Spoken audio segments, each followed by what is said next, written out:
நம்முடைய துணை முதல்வர் அவர்களுக்கு நம்முடைய மேடையில் இருக்கக்கூடிய அத்தனை பெரியவர்களும் சேர்ந்து நம்முடைய சென்னிமலையிலே ஆரம்பித்து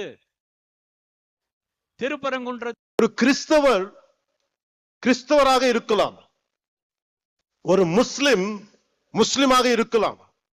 ஆனால் ஒரு ஹிந்துவாக இருந்தாலே இவர்களுக்கு பிரச்சனை.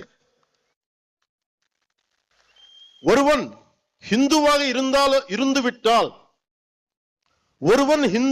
இருந்துவிட்டால் அவன் மதவாதி. இதுதான் இவர்களது போலி செக்குலரிசம். என் நம்பிக்கையை கொண்டாட எனக்கு உரிமை உள்ளது, அதை கேட்க நீங்கள் யார்? உங்கள் நம்பிக்கையை நாங்கள் கேள்வி கேட்கவில்லை. அதே நாகரிகத்தை நீங்கள் கடைபிடியுங்கள்.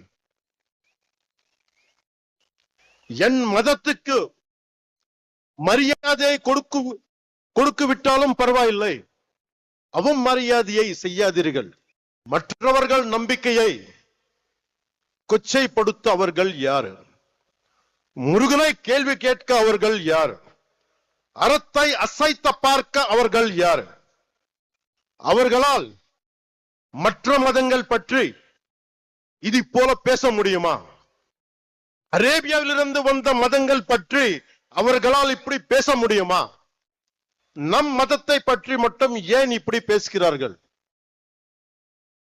நாம் அமைதியானவர்கள், எல்லாவற்றையும் சகித்துக் கொள்ள கூடியவர்கள். Secularism is a convenient word for a lot of people in our country. Specifically,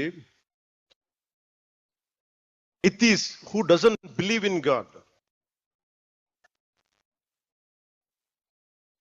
Hindu மத்த மதங்கள், what these atheists say, they don't believe in God.